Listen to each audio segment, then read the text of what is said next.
Di bisnis toko roti, bahan baku biasanya datang dari beberapa supplier. Ada supplier tepung, supplier telur, supplier mentega, dan kadang masing-masing memiliki harga yang berbeda. Masalahnya sering baru terasa ketika owner ingin melihat kembali pembelian bahan baku yang sudah dilakukan sebelumnya. Nah, di video ini saya ingin menunjukkan bagaimana cara menyimpan data pemasok di Accurate POS supaya pembelian bahan baku bisa tercatat dengan lebih rapi. Kalau di titik ini kamu mulai ngerasa ini kayaknya relate banget sama kondisi saya, coba kamu tahan sebentar. Saya mau menjelaskan sesuatu yang mungkin bisa bantu kamu supaya lebih cepat paham Accurate Online. Saya sering ngobrol langsung dengan pemilik bisnis yang sebenarnya sudah berjalan, tapi masih bingung dalam satu hal. Datanya ada, tapi tidak benar-benar bisa dipakai untuk ambil keputusan. Dan biasanya setelah kita breakdown bareng, ternyata masalahnya bukan di bisnisnya, tapi di cara pencatatan dan alurnya. Makanya saya buka konsultasi online gratis ini. Di sesi ini saya tidak akan langsung jualan Accurate Online. Saya bantu dulu lihat kondisi kamu sekarang seperti apa, kendalanya di mana, dan sebenarnya kamu butuhnya itu di bagian mana. Dan dari situ baru kita bisa lihat apakah memang cocok pakai Accurate Online atau ada hal lain yang perlu dibenahi terlebih dahulu. Biasanya setelah sesi ini, yang tadinya bingung untuk memulai jadi lebih jelas harus mulai dari mana. Kalau kamu mau ikut, linknya sudah saya sediakan di kolom deskripsi. Kamu bisa pilih jadwal yang kosong, nanti kita bisa langsung ngobrol. Oke, sekarang kita lanjut lagi ke pembahasannya. Nah, sekarang saya udah ada di dalam database Accurate POS. Jadi untuk video kali ini,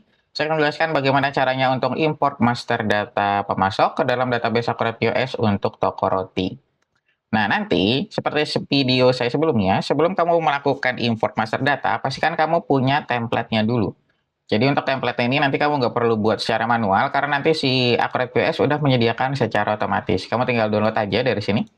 Dari modul operasional, terus kamu pilih tab preferensi, terus nanti kamu pilih fitur pemasok. Nah, nanti kamu tinggal klik aja icon yang warna hijau, terus import dari Excel. Nah, nanti di sini ada tulisan contoh file yang bisa kamu klik. Nah, ketika kamu klik, dia akan langsung download otomatis untuk file template-nya. Nah, nanti tampilannya itu seperti ini. Jadi nanti di dalam satu file Excel, dia ada dua sheet. Nah, sheet pertama ini untuk input datanya, nah sheet kedua ini untuk penjelasan kolomnya. Jadi sebenarnya untuk penjelasan kolom di sini dia udah lumayan lengkap banget. Nanti kamu tinggal baca aja sebenarnya. Dia udah dijelasin untuk setiap kolomnya dengan detail. Nah, sekarang ini saya kan sebelumnya udah pernah, saya udah input untuk beberapa data ini untuk menyingkat waktu aja sebenarnya. Cuma nanti saya akan jelaskan untuk masing-masing kolomnya. Jadi nanti kamu bisa ada gambarannya, jadi nanti kamu tinggal sesuaikan aja dengan kebutuhan. Nah, untuk kolom yang pertama, nanti kamu ada bagian untuk kategori. Kategori di sini kalau kita lihat, nah nanti dia otomatis membuatkan nama kategorinya jika belum ada di daftar kategori pemasok. Nah, ini nanti fungsinya jadi nanti kamu bisa pilih nih, atau kamu bisa filter untuk masing-masing pemasoknya. Jadi misalkan kamu, oh ternyata pemasok ini masuknya ke mana nih, ke supplier tepung, atau nanti ada supplier gula, atau nanti supplier susu, nah nanti kamu tinggal sesuaikan. Nanti jadi kamu enak, untuk laporannya dia bisa lebih detail lagi. Jadi kamu bisa filter sesuai dengan kategorinya. Nah jadi, patokannya dia kayak gitu. Jadi kalau nama kategori di sini, di dalam database kamu itu belum ada, nanti kamu bisa buat aja, nanti maka si Accurate POS dia akan langsung membuatkan secara otomatis. Nah, kalau dikosongin, dia akan masuk ke kategori yang umum. Kayak gitu. Jadi nanti ada penyesuaian di sini. Jadi kalau kamu belum ada di daftar di dalam database-nya, dia langsung dibuatkan secara otomatis. Kemudian kita masuk ke kolom yang kedua. Kolom kedua adalah ID pemasok. ID pemasok di sini adalah untuk nomor identifikasi aja sebenarnya. Jadi untuk pembeda antar pemasok. Nah, misalkan nanti pemasok A ini dia, misalkan kan kamu biasanya itu ada nama-nama yang mirip ya. Nah, itu untuk pembedanya itu dari nomor ID ini. Jadi dari ID pemasok ini. Nanti kamu tinggal sesuaikan aja kamu mau bentuk ID-nya itu seperti apa. Nah, kolom yang selanjutnya adalah kolom nama. Nanti kamu tinggal masukin nama pemasoknya. Kemudian kita masuk ke bagian kontak. Nah, nanti di sini kalau kita lihat, kontak itu kan dia ada di sini nih. Jadi nanti ada nama kontak, terus nanti ada nomor telepon, nomor handphone, nomor fax. Nah, nanti kamu tinggal isi aja sesuai dengan kebutuhan. Nah, bagian selanjutnya ini kita masuk ke bagian saldo awal. Saldo awal di sini dia ada satu paket nih yang warna orange. Nah, di saldo awal ini biasanya dia agak keliru di bagian ini, saldo awal per tanggal sama saldo awal.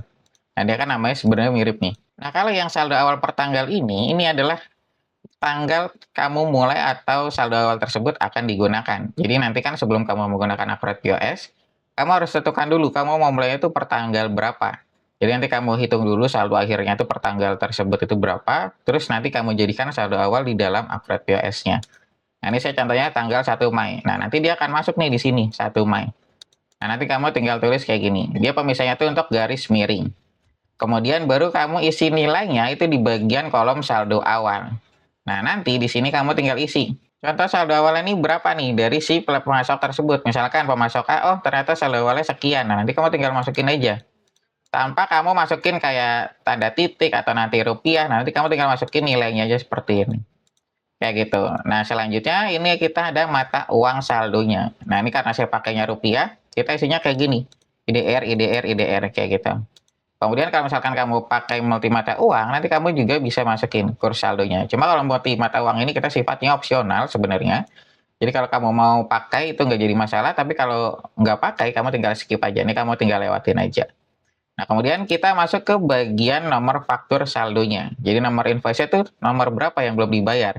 Nah, misalkan ternyata kamu ada satu pemasok ini ada 10 invoice yang belum dibayar. Nah, berarti nanti kamu bikin nomor invoice itu 10 di sini ke bawah. Terus nanti namanya tinggal kamu duplikat aja. Jadi PT Sumber ini contohnya Sumber Tepung Abadi, kamu bikin 10 ke bawah. Kayak gitu. Jadi nanti masing-masing dia pakai nomor ini, nomor fakturnya. Karena kamu masih ada 10 transaksi yang masih menggantung. Kemudian kita masuk ke cabang saldo. Cabang saldo ini, dia patokannya yang saya bilang, kalau ada kata kunci cabang, itu kamu gunakan ketika kamu menggunakan fitur add-on multi-branch. Kalau kamu nggak pakai fitur add-on tersebut, kamu bisa lewatin aja. Ini kamu bisa lewatin aja, ini hanya untuk pemisahan transaksi per cabangnya aja sebenarnya. Nah, terus kita masuk ke syarat bayar saldo.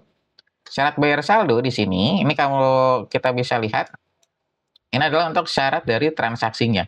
Si transaksi saldo awal ini jatuh temponya itu per kapan. Nah, nanti sebenarnya si akurat lain itu kan, si akurat POS maaf, dia udah menyediakan untuk syarat pembayarannya. Nah, di sini untuk modul perusahaan, kita ke tab preferensi, kita ada fitur syarat pembayaran. Nah, ini untuk bawaannya dia sebenarnya udah disediakan dari net 7, net 15, sampai net 60. Nah, nanti kamu tinggal masukin ke dalam file Excel-nya. Kalau ternyata kamu, oh saya ada net 3 hari contohnya, nah nanti kamu buat data baru dulu di sini. Kita bikin lagi net 3 hari, baru kamu tambahkan di file Excel-nya. Kayak gitu. Nah, kita lanjut ini untuk yang saldo awal kita udah selesai. Sekarang kita masuk ke bagian atribut atau kolom tambahan. Jadi di Akurat POS itu dia bisa menambahkan untuk kolom tambahan. Sebenarnya fitur ini nanti digunakan ketika kamu menggunakan Akurat online-nya juga. Jadi nanti kamu bisa memunculkan kolom tambahan jika si kolom yang disediakan Akurat online itu Akurat POS maaf dia kurang mencukupi dari kebutuhan kamu. Nanti kamu bisa tambahin lagi kolomnya. Jadi nanti bisa karakter, bisa angka, atau bisa tanggal. Nah, kita lanjut lagi. Cuma yang kolom tambahan itu dia sifatnya opsional ya. Jadi kalau kamu mau pakai nggak apa-apa. Kalau kamu nggak pakai, kamu tinggal lewatin aja. Nah, kemudian kita masuk ke bagian untuk alamat pembayaran, terus nanti ada syarat pembayaran, sampai ke tipe pajaknya. Nanti kamu bisa lengkapin untuk data-data pajak dan alamat pembayarannya. Nah, nanti bagian terakhir di sini kita ada dipakai di cabang mana, terus nanti akunnya juga bisa kamu mapping di sini, terus kamu bisa masukin nomor dan nama rekeningnya. Jadi dari nama pemasok ini, nomor rekeningnya berapa, terus atas nama siapa, ini nanti fungsinya untuk pembayaran kita. Jadi nanti kita melakukan pembayaran itu akan lebih mudah. Nah, nanti untuk tab-tab belakangnya nanti kamu tinggal isi aja nih, kita ada alamat pajak juga dan lain-lain. Kamu tinggal isi aja sesuai dengan kebutuhan. Nah, contohnya kita udah selesai, untuk ini kita tinggal simpan. Kemudian kita coba upload. Ini saya close dulu. Kita upload di sini di modul operasional, kita pilih ke fitur pemasok. Pastikan kamu ke tab preferensi di sini. Kita pilih ke fitur pemasok, terus kita klik icon warna hijau, kita klik impor dari Excel. Nah, kita unggah aja filenya, kita pilih yang pemasok, kita unggah. Nah, nanti dia akan langsung mapping secara otomatis untuk nama-nama kolomnya. Ini untuk pemetaan kolom datanya. Karena kita enaknya kalau pakai template dari Akurat POS dia seperti ini. Jadi dia akan langsung otomatis untuk mapping kolomnya. Terus kita tinggal lanjutkan aja, baru lanjutkan lagi. Ini proses untuk mengimpor data. Nah, untuk lamanya loading itu nanti tergantung dari banyaknya data yang kamu impor. Semakin data dia semakin banyak, dia akan semakin lama juga loadingnya. Karena tadi saya cuma 5, dia cepat nih untuk proses loadingnya. Nah, ini kita udah berhasil untuk masukin 5. Nah, ini nanti dia kayak gini. Jadi kategori pemasoknya, terus nanti namanya, terus nanti nama kontaknya, terus nanti ID-nya, dia udah ada di sini semua. Sampai ke saldo utangnya juga, dia udah masuk. Nah, terus kita juga bisa lihat di laporan utangnya. Kita bisa lihat di faktur belum lunas. Nanti kelihatan, oh ternyata kita punya utang ke sini nih. Terus nanti nomor transaksinya, kemudian ada tanggal transaksinya, terus sama tanggal jatuh temponya. Terus kita juga ada nilai untuk utangnya, kayak gitu. Nah, nanti umurnya nih, kita juga ada. Umurnya udah 21 hari. Kemudian kita juga bisa lihat umur utangnya di sini, terus nanti di bagian dashboard, kita juga bisa ngelihat untuk transaksi utang yang akan mendatang. Nah, jadi kalau sebelumnya kan kita untuk tempo piutang nih. Nah, di bawahnya kita ada tempo yang utang.